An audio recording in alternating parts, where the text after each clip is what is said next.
Good morning student, कैसे हैं आप लोग। मेरा नाम विजय पांडे है और आज मैं आपके लिए लाया हूं अल्कोहल फिनॉल ईथर चैप्टर से एक्सरसाइज का क्वेश्चन नंबर 7.11। ठीक है, देखिए क्या कह रहा है ये। Write the mechanism of hydration of ethene to yield ethanol. मतलब क्या है, हमें इथीन का हाइड्रेशन कराना है। हाइड्रेशन मतलब एडिशन ऑफ वाटर कराना है और क्या बनाना है, इथेनॉल। और उसका हमें क्या देखना है, मैकेनिज्म। ठीक है, तो चलिए इसके आंसर पे आते हैं। कैसे करेंगे इसको। हम लेंगे एक इथीन, ध्यान से देखिएगा क्या होना है यहां पे।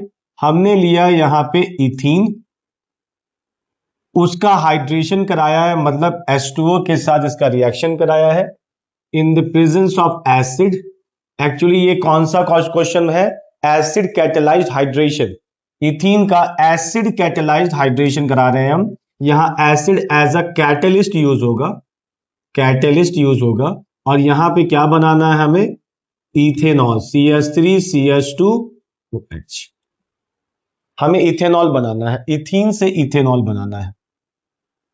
ठीक है, इथीन से इथेनॉल बनाना है। एक बात का ध्यान रखिएगा, ये जो एल्कीन है ये एक सिमेट्रिकल एल्कीन है, सिमेट्रिकल एल्कीन है ये। ठीक है, अगर सिमेट्रिकल एल्कीन होता है तो हम कोई रूल नहीं देखते कि OH कहां जुड़ेगा और H कहां जुड़ेगा। लेकिन अगर हमारे पास एक अनसिमेट्रिकल एल्कीन होता, मैं इसको ऐसे लिख दे रहा हूं, अगर हमारे पास अनसिमेट्रिकल एल्कीन होता, ठीक है, जैसे फॉर एग्जांपल एक ले लेते हैं CH3CH डबल बॉन्ड CH2। ये अनसिमेट्रिकल क्या होता है, डबल बॉन्ड के इधर कितने कार्बन है, दो, डबल बॉन्ड के इधर कितने कार्बन है, एक। तो ये अनसिमेट्रिकल एल्कीन कहलाता है। और यहां देखिए डबल बॉन्ड के इधर एक ही कार्बन, इधर भी एक ही कार्बन, ऐसो को हमको क्या बुलाते हैं, सिमेट्रिकल एल्कीन। अब जब हम इसका रिएक्शन H2O के साथ कराएंगे एसिड के प्रेजेंस में, तो OH कहां लगेगा, इस कार्बन पे कि इस कार्बन पे। ये किस बेसिस पे डिसाइड होता है, ये डिसाइड होता है मार्कोनिकॉव्स रूल के बेसिस पे। मार्कोनिकॉव्स रूल कहता है कि नेगेटिव पार्ट मतलब OH माइनस उस डबल बॉन्ड वाले कार्बन पे जाएगा जिसके पास लेस नंबर ऑफ हाइड्रोजन हो। मतलब वो OH यहां जुड़ेगा और देखिए क्या बनेगा, ये बनेगा CH3CH, इसके साथ OH जुड़ गया और CH2 इसके साथ H जुड़ गया। तो इसका मतलब ये आपको एक तरीके से 2 डिग्री एल्कोहल का फॉर्मेशन करके देगा। कौन, जब अनसिमेट्रिकल एल्कीन बन रहा हो तो। ठीक है, यहां पे सिमेट्रिकल एल्कीन था, इसीलिए यहां पे आपको कहीं पे भी OH जोड़ेंगे उससे कोई फर्क नहीं पड़ने वाला था। तो एक्चुअली क्वेश्चन ये हमारा है नहीं, लेकिन जब क्वेश्चन स्टार्ट हुआ है तो हमें ये बातें, इसकी सारे इंपॉर्टेंट बातें कवर करनी चाहिए। क्योंकि मैकेनिज्म हमें सिमेट्रिकल एल्कीन का देखना है तो उसमें हम ये सब नहीं देखेंगे मार्कोनिकॉव रूल लगाना है कि एंटी मार्कोनिकॉव रूल लगाना है। पर अगर आपको ध्यान रहे, अगर अनसिमेट्रिकल एल्कीन की बात करेंगे तो हम वाटर का जब एडिशन कराएंगे तो कौन से रूल के बेसिस पे कराएंगे, मार्कोनिकॉव रूल के बेसिस पे कराएंगे। ठीक है, तो चलिए पॉज करके नोट कर लीजिए, फिर इस क्वेश्चन पे आए और इसका मैकेनिज्म देखें। हो गया, मिटाऊं, ठीक। अब देखते हैं कि ये जो रिएक्शन हमने कराया है इसका मैकेनिज्म क्या होगा। ठीक है, तो चलिए ओके, मैकेनिज्म देखते हैं हम लोग। मैकेनिज्म यहां पे इसका 3 स्टेप में होता है।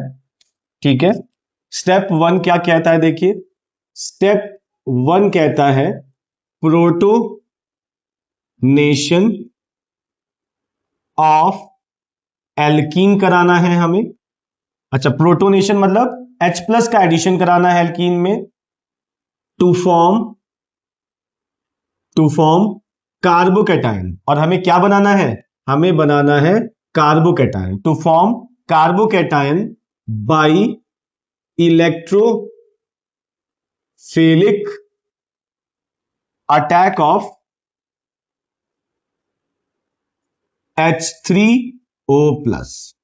ठीक है, ध्यान रहे ये मैकेनिज्म है। मैकेनिज्म कुल मिला के ऑर्गेनिक में हमारे पास 7 है क्लास 12th में, जिसमें हर एक मैकेनिज्म इंपॉर्टेंट है। जो भी हमें दिया गया है एनसीईआरटी में, आपको इसको अच्छे से प्रैक्टिस करना है, इस पे क्वेश्चन आ सकते हैं। ठीक, अच्छा, तो हमने क्या कर दिया, H3O+ का अटैक कराएंगे। तो ये H3O+ कैसे बनेगा, हम पहले क्या करेंगे, H2O लेंगे, इसके पास लोन पेयर होता है, और इसके साथ H प्लस का एडिशन कराएंगे। देखिए क्या होगा, लोन पेयर इस H प्लस पे अटैक करेगा और क्या बना देगा, H3O प्लस। अब ये बन गया एक इलेक्ट्रोफाइल, और ये इलेक्ट्रोफाइल अटैक करने वाला है किस पे, इथीन पे। तो इसको कैसे दिखाते हैं, देखिए कार्बन कार्बन, एक हाइड्रोजन इधर एक हाइड्रोजन इधर। जब हम मैकेनिज्म लिखते हैं तो हमें सारे बॉन्ड को ओपन करके दिखाना होता है, ठीक है। प्लस H3O प्लस है तो HOH, एक लोन पेयर बचा, उसके ऊपर क्या आ गया, प्लस चार्ज आ गया।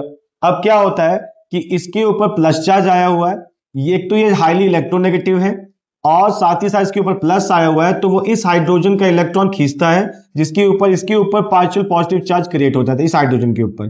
तो होता क्या है, यहां जो पाई बॉन्ड है इसका इलेक्ट्रॉन इस हाइड्रोजन पे अटैक करता है, और ये ऑक्सीजन इसका हाइड्रोजन अपने पास लेके अपना प्लस प्लस चार्ज खत्म कर देता है, ठीक है। तो देखिए क्या बनेगा, यहां बनेगा HCH, ध्यान से देखिएगा HCH।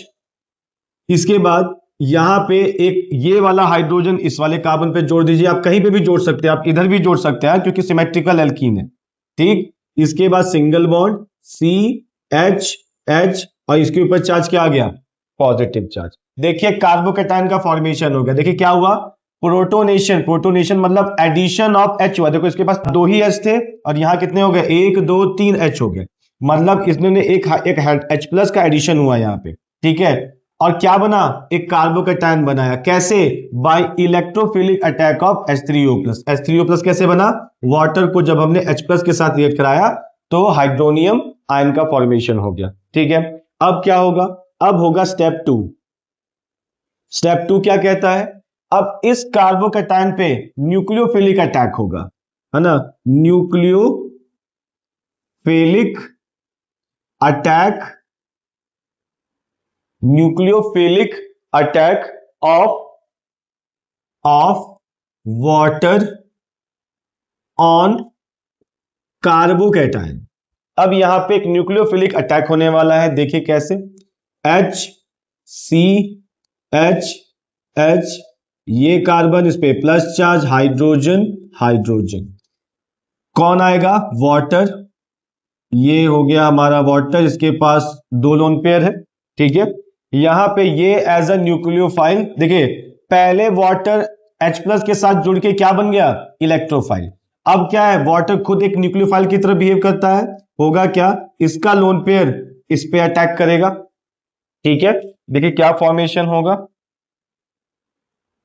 यहां बनेगा HCH, सिंगल बॉन्ड C, इसका एक H ऊपर दिखाते हैं, एक H नीचे। देखिए ये वाले H को ऊपर दिखा दे रहे हैं ताकि इस साइड हम किसको जोड़ दें, इस वाटर को जोड़ दें। तो हमने OH, इसका एक लोन पेयर गया, इसके ऊपर चार्ज क्या आया, प्लस चार्ज, ठीक, समझ में आ रहा है। अच्छा अब आते हैं हम स्टेप नंबर 3 पे, ठीक। स्टेप नंबर 3 पे क्या होना है, मैं इस ऊपर वाले को मिटा दूं क्या, यहां देखिए इस ऊपर वाले को मिटा दे रहा हूं, ये वाला रिएक्शन हमारा। तो स्टेप 3 में हमारा क्या है, देख लीजिएगा, स्टेप 3 क्या कह रहा है, स्टेप 3। अब यहां पे ध्यान दीजिएगा, ये तो एज अ कैटलिस्ट का काम कर रहा था, H प्लस हमारा कैटलिस्ट का काम कर रहा था, तो ये वापस जाना है, तो यहां पे हम कहेंगे deprotonation, deprotonation to form alcohol. Deprotonation होगा और क्या फॉर्मेशन होगा, एल्कोहल का फॉर्मेशन होगा। देखिए कैसे होगा, हमारे पास HCH, ये है, यहां पे कार्बन पे H, ऑक्सीजन हाइड्रोजन हाइड्रोजन, इसके पास एक लोन पेयर, इस पे क्या चार्ज है, प्लस चार्ज। अब इसके पास कौन आएगा, अगेन हम लेके आएंगे किसको, वाटर को लेके आएंगे, क्योंकि देखिए ऑक्सीजन हाईली इलेक्ट्रोनेगेटिव है और साथ में प्लस चार्ज आया हुआ है, और हमारे पास ऑलरेडी इसको एज अ कैटलिस्ट है, इसको वापस H प्लस चाहिए, तो ये क्या करता है, ये इस पे अटैक करेगा, ये इसका इलेक्ट्रॉन ले लेगा ताकि इसका प्लस चार्ज खत्म हो जाए, और फाइनली देखिए क्या बन जाएगा, HCH, यहां पे कार्बन के ऊपर हाइड्रोजन हाइड्रोजन, और इसके साथ आ जाएगा OH। और बाहर क्या निकल गया? बाहर निकल गया H3O+। आप देख पा रहे हैं H2O का जो ऑक्सीजन का जो लोन पेयर है वो इस H पे अटैक किया और इस H को अपने साथ ले गया और क्या बना दिया? H3O+। देखिए H3O+ पहले इसमें अटैक किया था और वापस H3O+ बाहर चला गया, इसीलिए इसको कहा जाता है एसिड कैटेलाइज्ड हाइड्रेशन। ठीक है, आपको बात समझ में आ रही होगी। फिर से हम बात कर लेते हैं, क्या बात है ये? हमें मैकेनिज्म देखना था किसका? हाइड्रेशन ऑफ इथीन, ताकि हम क्या बना पाए? इथेनॉल। इथीन एक सिमेट्रिकल एल्कीन है और सिमेट्रिकल होने की वजह से हमें यहां पे कोई इश्यू नहीं था कि हम H को कहां जोड़ेंगे और OH को कहां जोड़ेंगे, क्योंकि सिमेट्रिकल एल्कीन में अगर आप OH को इधर जोड़ते और हाइड्रोजन को इधर जोड़ते तो भी आपको जो नेमिंग जब करते हैं आप तो सेम नेम मिलता। ठीक है, पर अगर अनसिमेट्रिकल एल्कीन होता ये, तब हम कौन सा रूल फॉलो करते? मार्कोनिकॉफ रूल फॉलो करते। वो क्या कहता है? वो कहता है कि H2O का जो OH- है, जो नेगेटिव पार्ट है, वो उस डबल बॉन्ड वाले कार्बन पे जाएगा, उस डबल बॉन्ड वाले कार्बन पे जाएगा जिसके पास लेसर नंबर ऑफ हाइड्रोजन है। ठीक है, तो उसके बेसिस पे हमें एक 2 डिग्री का अल्कोहल का फॉर्मेशन करता हुआ दिखेगा। ठीक है, समझ में आई ये बात? क्लियर हुआ? यहां आपने देखा फर्स्ट स्टेप में प्रोटोनेशन हो रहा है एल्कीन का और एक कार्बोकैटायन का फॉर्मेशन हो रहा है। कौन करवा रहा है? H3O+ करवा रहा है। यहां एक इलेक्ट्रोफाइल तैयार कराया था हमने। दूसरे स्टेप में क्या है? जो कार्बोकैटायन बनाया था उसके ऊपर न्यूक्लियोफिलिक अटैक होगा। कौन करेगा? वाटर। यहां वाटर अभी किसकी तरह बिहेव कर रहा है? एज अ न्यूक्लियोफाइल, और यहां पे वाटर का अटैचमेंट हो गया। अब क्या होना है? अब थर्ड स्टेप में डीप्रोटोनेशन होना है। क्यों होना है? क्योंकि यहां एसिड इन्वॉल्व हुआ था। अब यहां वापस एसिड बाहर आना चाह रहा है, तो इसने क्या किया? H को वापस चाहिए इसको, और इस ऑक्सीजन के ऊपर प्लस चार्ज, इसको भाई प्लस चार्ज हटाना है। तो क्या होता है? ये H बाहर निकल के H3O+ वापस बनाता है और एक एल्कोहल का फॉर्मेशन आपको होता है। क्लियर है? ठीक है, चलिए नोट कर लीजिए। Thank you.